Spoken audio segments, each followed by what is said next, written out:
Happy Wednesday, everybody. We're about halfway through the work week, and thankfully we're just about through this latest very cold stretch of weather that we're dealing with. Look at some of these morning lows across the tri-state. St. Phillips, Indiana, as well as Derby, Indiana, 2 and 3 degrees respectively.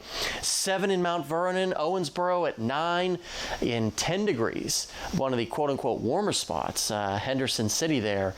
Now, we are going to get a little bit of a warm-up, which we've been talking about for the last couple of days here. Notice the average high is 46. We're going to be right about it. Look at Friday, mid-50s.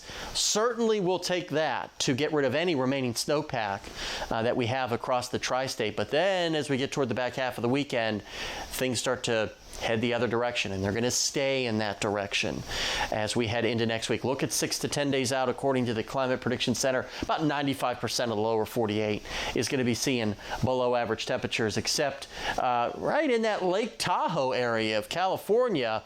They might be a little bit above average, but for us, we are going to be in the meat locker for the most part with very, very cold temperatures next week. Going to be absolutely brutal. The snow include in that cool down. Well, that's something we're keeping our eye on. Right now, snow chances look low, but you're going to want to keep checking back with us because that could change very, very quickly. Notice temperatures rest of the afternoon into tonight, dipping down into the mid to upper 20s, but we don't have to worry about gusty winds or any precipitation, so it's just plain chilly, if not cold outside, but we will start to develop a southerly flow of air. Tonight into the overnight, that will keep temperatures warmer than we were this morning by 15 degrees or so. So I think most of us will take upper 20s as opposed to single digits when we wake up for our Thursday morning. Could be some scattered clouds filtering out the sun right around sunrise tomorrow morning, but we're looking at mainly clear skies for a good part of our Thursday.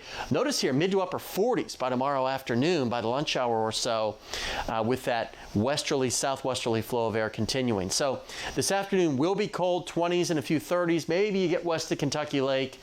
You might see 1 or 2 isolated 40-degree readings, but chilly, not as cold tonight, mid-20s for just about everybody from Princeton to Fulton, all points there in between.